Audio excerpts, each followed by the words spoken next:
তাই নাকি? জড় দেহ নিয়ে জন্মগ্রহণ করার কারণে ওই প্রেমের কিছু অংশ আমরা লাভ করছি, কিন্তু পুরাপুরি করছি না বলে আমাদের বর্ণ চেঞ্জ হয়নি। কিন্তু একটা জিনিস চেঞ্জ হয়েছে, রাত্রি জাগরণ করে ক্লান্ত হয়ে এসেছেন, কিন্তু পদ্মায় স্নান করে, আপনারা সবাই সত্য কথা বলবেন, একটা পদ্মায় স্নান করার পর কার দেহে কি কোনো ক্লান্তি ছিল? তাহলে প্রেম যেখানে আছে তার নমুনা আপনারাও কিছু লাভ করেছেন, করেন নাই? তো ঠাকুর মশাই কি বলেছেন? তীর্থযাত্রা পরিশ্রম কেবল মনের ভ্রম, সর্বসিদ্ধ গোবিন্দ চরণ। তীর্থে আসলে হবে না, তীর্থে আসাটা মনের ভ্রম। যদি গোবিন্দ চরণে আমার মতি না থাকে, গুরু বৈষ্ণবের চরণে যদি মতি না থাকে, তাহলে তীর্থে আসাটা মনের ভ্রম। তীর্থে আসার পরে পরে সঙ্গে সঙ্গে মনের ভ্রমটা দূরীভূত করে ফেলতে হবে। কেমন করে দূরীভূত হবে? আমি এখানে কাউকে চিনি না, আমি চিনি একমাত্র ঠাকুর মশাইকে। আমি যতক্ষণ ধামে থাকবো ততক্ষণ ঠাকুর মশাই চিন্তা করব, জড় চিন্তা করব না, বাড়ির চিন্তা করব না, কোনো আত্মীয়ের চিন্তা করব না। একটাই চিন্তা আমাদের ভিতরে অনুভূতি হবে, হে ঠাকুর মশাই, তুমি যে প্রেম লাভ করেছো সেই প্রেমের কিঞ্চিত পরিমাণ হলো আমাদেরকে প্রদান করো, আমরা যেন সেই প্রেম লাভ করে সাধুগুরুর কৃপায় কৃষ্ণ ভজন করতে পারি। এটাই তো চাওয়া, নাকি না আর কিছু চাওয়া আছে? এখানে এসে আমরা সবাই এই যে সুতা বান্ধি, অমুক বান্ধি, হ্যান্ড বান্ধি, কি দরকারটা কি?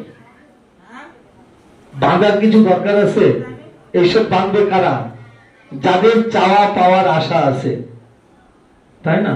তো জড় চিন্তা করতে গেলে ধামে এসে কোনো লাভ নেই, কারণ এখানে তো ওই চিন্তা না, এখানে আছে প্রেম, অপ্রাকৃত প্রেম। এই অপ্রাকৃত প্রেম লাভ করতে হলে জড় চিন্তা বাদ দিতে হবে। সেই স্থানে আপনারা এসেছেন আজকে পদ্মায় স্নান করে। নরোত্তম দাস ঠাকুর মশাই 6 বৎসর থেকে 13 বছর বয়স পর্যন্ত এই তমাল বৃক্ষের নিচে হাগর হাগর বলে কেঁদেছিলেন। গৌরাঙ্গ মহাপ্রভু ওনার কান্নায় সাড়া দিয়ে ওনাকে এখানে আবার অপ্রকট হওয়ার পরও আবার দর্শন দিয়েছিলেন। সেই স্থান এটা, এই তমাল বৃক্ষের বয়স 700 বছর, মহাপ্রভুর আগে। আমাদের ভক্তি সিদ্ধান্ত সরস্বতী ঠাকুরের একটা টিকায় আমি পড়েছি, উনি এখানে অবস্থান করেছিলেন কিছুক্ষণ। আমাদের ভক্তি সিদ্ধান্ত সরস্বতী ঠাকুরও এখানে এসেছিলেন। তাহলে এই জায়গাটা কিন্তু সামান্য বস্তু নয়, এটাকে চিন্তা করতে হবে। এখানে এসে যদি কোনো অপরাধ করি আমরা, তাহলে ধামে আসার কোনো সার্থকতা থাকলো না, থাকলো কি? তাহলে আমাদেরকে চেষ্টা করতে হবে আমরা যতক্ষণ ধামে থাকবো ততক্ষণ যেন কোনো অপরাধ না করি। বলছে ধাম অপরাধ বড় অপরাধ, দুষ্ট অপরাধ বড় অপরাধ, মহাপ্রসাদ অপরাধ বড় অপরাধ। এই যে ওখানে আপনাদের রান্না হচ্ছে, মহাপ্রসাদ হবে, যার যতটুক প্রয়োজন ততটুক আপনারা পাত্রে নেবেন, কেউ এক ফোঁটা প্রসাদ যেন নষ্ট না হয়, তাহলে অপরাধ হয়ে যাবে। কারণ ধামের প্রসাদ, এবং এই ধামটা কিন্তু সামান্য বস্তু নয়, 3 ধামের সমন্বয়। 3টা ধাম দর্শন করলে যে কৃপা লাভ হবে, এক খেতরি ধাম, প্রেমতলি ধাম, ভজনস্থলী, 3টা মিলে একটাই ধাম। এই ধাম দর্শন করলে সেই কৃপা লাভ হবে। 3টা ধাম কি কি? বৃন্দাবন, পুরী ধাম আর নবদ্বীপ ধাম। এই 3 ধামের সমন্বয় হলো খেতরি ধাম। তাহলে মহাপ্রভু আমাদের জন্য কত কৃপা দিয়ে গেছেন, কার মাধ্যমে? নরোত্তম দাস ঠাকুর মশাইয়ের মাধ্যমে, তাই নাকি? এই 3টা ধাম দর্শন করতে গেলে কম করে না হলেও 30,000 টাকা লাগছে, লাগছে না? আপনি পাসপোর্ট করে ভিসা করে এই 3টা ধাম দর্শন করলে নিম্ন 30,000। 30,000 টাকা খরচ করে 3টা ধাম দর্শন হবে। আপনারা আজকে এসছেন, আপনারা নিজেরাই জানেন যে কত টাকা খরচ হয়েছে। তাহলে এই সামান্য টাকায় 3টা ধাম দর্শন হয়ে গেল। তাহলে মহাপ্রভু আমাদেরকে কত কৃপা দিয়ে গেছে। যতক্ষণ ধামে থাকবেন চিন্তা করবেন ধামের কি করে সেবা করা যায়। ধামে যদি কোনো ময়লা থাকে, যদি কিঞ্চিত পরিমাণ সেবা করতে পারেন তাহলে কৃপা লাভ হবে। নরোত্তম দাস ঠাকুর মহাশয়কে মহাপ্রভু যখন বললেন তুমি বৃন্দাবনে যেয়ে লোকনাথ গোস্বামীর কাছে দীক্ষা গ্রহণ করো, লোকনাথ গোস্বামীর প্রতিজ্ঞা ছিল যে সে জীবনে শিষ্য করবে না। নরোত্তম দাস ঠাকুর মহাশয়কে মহাপ্রভু আদেশ করেছেন যে তুমি লোকনাথ গোস্বামীর কাছে দীক্ষা গ্রহণ করো। নরোত্তম দাস ঠাকুর মহাশয় লোকনাথ গোস্বামীকে গুরু রূপেই বরণ করে নিয়েছেন। বলছে শ্রীপাদ আপনি আমাকে দীক্ষা দিন আর না দিন, আপনি আমার আচার্য, আপনি আমার গুরুদেব। কি করলেন নরোত্তম দাস ঠাকুর মহাশয় কৃপা লাভের জন্য গুরুদেবের আশ্রমের সেবা শুরু করলেন। জমিদারের ছেলে তিনি সেবা করা শুরু করলেন। কি সেবা জানেন কেউ? লোকনাথ গোস্বামী যেখানে শৌচাগার ত্যাগ করতেন সকালে, সেইটা পরিষ্কার করা শুরু করলেন। তাহলে চিন্তা করুন জমিদারের ছেলে হয়ে গুরুদেবের কি সেবা করেছে। এই সেবা করতে করতে করতে 2 বছর পরে তার দীক্ষা লাভ করেছেন।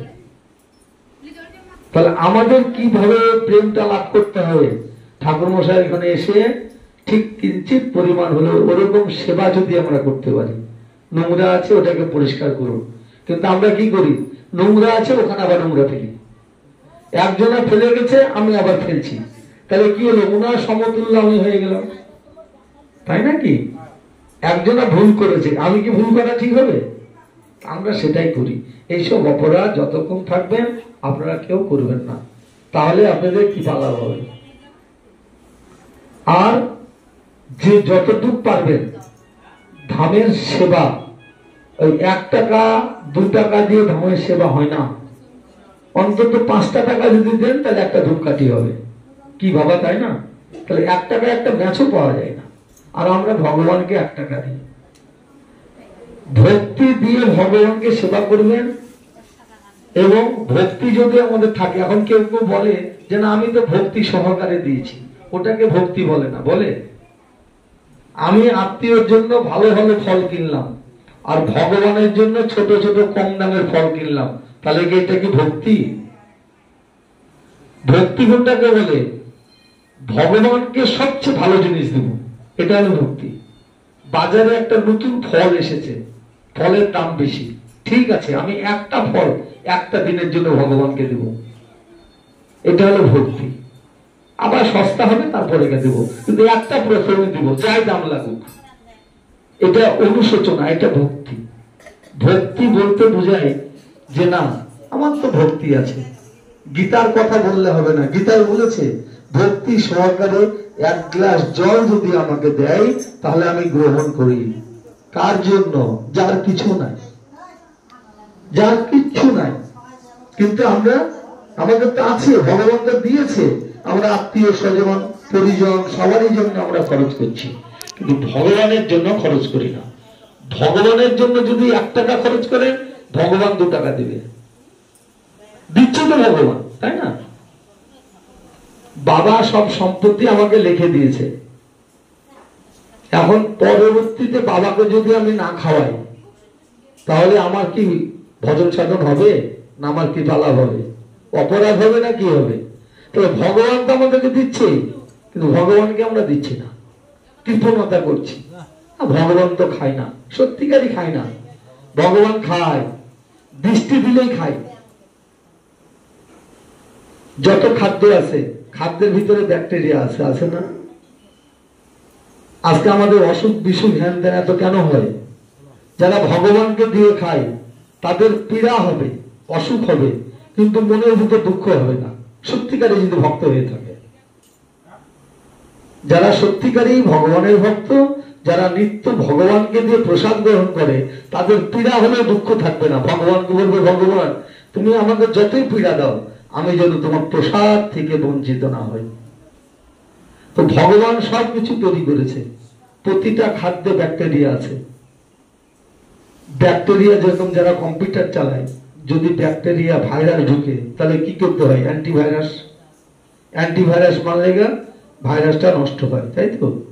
তো তাহলে ভগবান ভাইরাস দিয়েছে, তো ভগবানকে যদি আমি সেই ভাইরাসের রান্না করে যদি ভগবানকে দিই, তাহলে ভগবান যখন দৃষ্টি দিবে, ভগবান যখন তুলসী দিয়ে নিবেদন হবে, তাহলে কি হলো?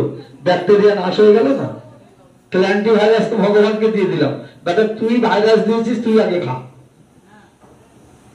তাহলে আমাদের ভিতরে কি হবে? সেই ভক্তিটা জন্মাবে। তো এরকম করে ভগবানকে দিয়ে খেতে হবে। ভগবানকে না দিয়ে যে খায় সে হলো চোর, চুরি করে খাওয়া হয়। তা আমরা কেন মানুষ জন্মগ্রহণ করেছি, এই আর জন্ম হবে কি হবে না এটা কি আমরা কেউ বলতে পারি? যতক্ষণ আমরা জীবিত আছি আমরা সবাই চেষ্টা করব ভগবানের সান্নিধ্য লাভ কি করে করা যায়, কারণ আমাদের আয়ু অল্প। তার জন্য বলেছেন মহাপ্রভু, হরের নাম হরের নাম হরের নামই বা কেবলম কলু নাস্তিব নাস্তিব গতির অন্যথা। মহাপ্রভু যখন ওনার জন্ম পিতৃ জন্মস্থান যখন দর্শনে যান, জগন্নাথ মিশ্রের বাড়ি, ওখানে গেছেন আপনারা কেউ? সিলেট, ঢাকা দক্ষিণ বলা হয় ওটাকে। ওখানে জগন্নাথ মিশ্রের জন্মস্থান। ওই জন্মস্থান দর্শন করা সবারই বাঞ্ছনীয়। আমাদের এই বাংলাদেশে কিন্তু প্রচুর মহাপুরুষের আবির্ভাব। অদ্বৈত আচার্য জন্মস্থান, রূপ সনাতনের জন্মস্থান, সচিমাতার জন্মস্থান, মহাপ্রভুর পিতার জন্মস্থান, কার নাই জন্মস্থান, লোকনাথ গোস্বামীর জন্মস্থান, হরিদাস ঠাকুরের জন্মস্থান, নরোত্তম দাস ঠাকুর মশাইয়ের জন্মস্থান।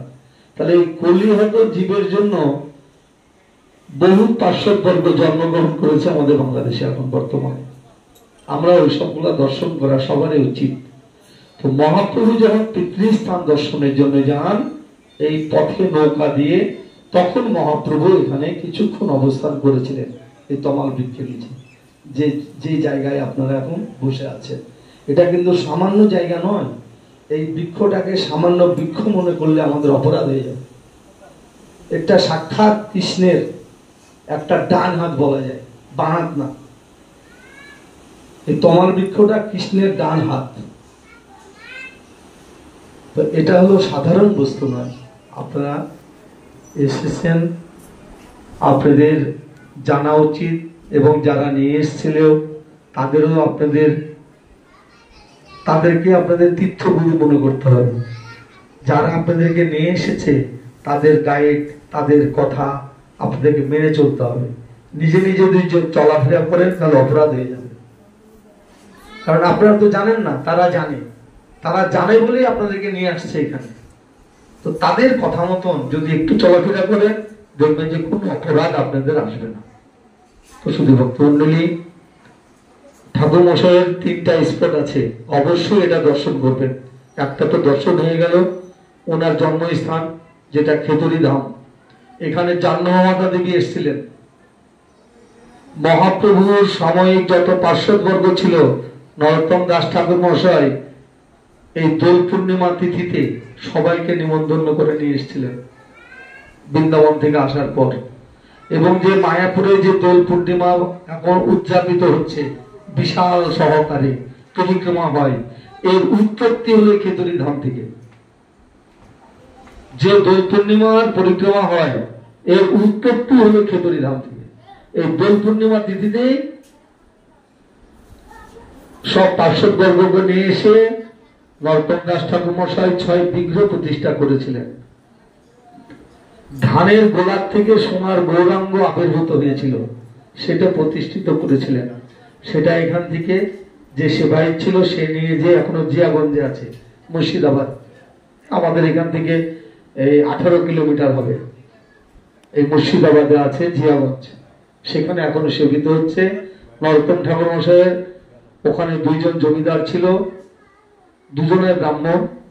ওরা আবার ঠাকুর মশাইয়ের কাছে দীক্ষিত হয়ে ওনাদের বিষয় সম্পত্তি সব ঠাকুর মশাইয়ের চরণে অর্পণ করে দিয়েছেন। ওখানে কোনোদিন গেলে দেখবেন জিয়াগঞ্জ দুধ ঘাট বলা হয়, সেখানে একটা ছোট ঠাকুর বাড়ি, একটা বড় ঠাকুর বাড়ি। ওই বড় ঠাকুর বাড়িতেই নরোত্তম দাস ঠাকুর মশাইয়ের পুষ্প সমাধি আছে, এবং ওখানেই সোনার গৌরাঙ্গ আছে। যেটা এখানে আবির্ভূত হয়েছিলেন। এই দোল পূর্ণিমা তিথিতে এটা প্রতিষ্ঠিত হয়েছিল এবং জাহ্নবী দেবী এখানে এসে রান্না করেছিলেন। 7 দিন অনুষ্ঠান হয়েছিল। এই 7 দিন অনুষ্ঠান হয়ে এটাকে ধামে পরিণত করেছেন এবং চৈতন্য মহাপ্রভু সাক্ষাৎ পঞ্চতত্ত্ব রূপে আবার প্রকট হয়েছিলেন। এটা সামান্য বস্তু নয়। তো নরোত্তম দাস ঠাকুর মহাশয় সেই খেতড়ি ধাম আপনারা দর্শন করবেন, চেষ্টা করবেন যদি একটু ঝাড়ে বুড়ে পরিষ্কার করেন তাও কৃপা লাভ হবে।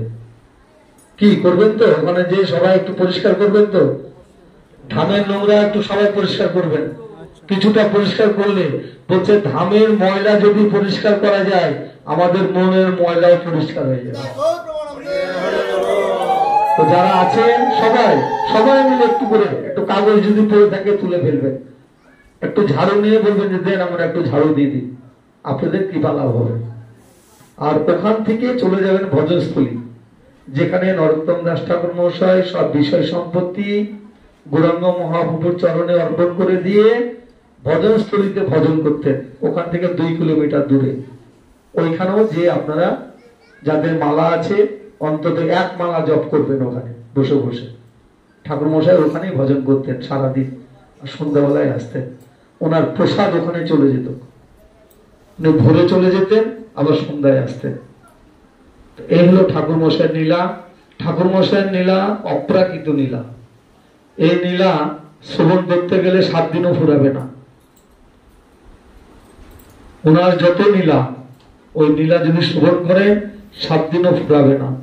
আর যদি আপনারা পারেন প্রেম ভক্তি চন্দ্রিকা ঠাকুর মশাইয়ের লেখা গ্রন্থ সংগ্রহ করে সেটা পড়বেন। আমাদের ভজনের সব অঙ্গ ওর ভিতরে ঢুকানো আছে। কি করে ভজন করতে হবে, কি করে আমাদের এই মহাপ্রভুর কৃপা লাভ করব, সম্পূর্ণ সার বস্তু। ভাগবত বলেন, চৈতন্য চরিতামৃত বলেন, শ্রীমদ চৈতন্য ভাগবত বলেন, এই সার বস্তুগুলাকে নির্যাস করে উনি প্রেম ভক্তি চন্দ্রিকা রচনা করেছেন। আমাদের ভজন গীতে ঠাকুর মশাইয়ের প্রচুর কীর্তন আছে। এই কীর্তনগুলো এক একটা কীর্তন ভজনের অঙ্গ। ওনার যতটা কীর্তনে যে প্রভু গাইলেন প্রতিটা কীর্তন আপনারা অনুভব করবেন, প্রতিটা কীর্তনই হলো ভজনের অঙ্গ। সুধী ভক্তমণ্ডলী, আপনারা এসেছেন হয়তো সকালে, এখনো কেউ আপনাদের জল খাওয়া হয়নি। আপনারা চরণামৃত সবাই পেয়েছেন তো? সবাই চরণামৃত নিয়েছেন। এখন খেতড়ি ধামে যে আপনারা ভালো করে দর্শন করুন, ওখানে বসে বসে একটু জপ করবেন।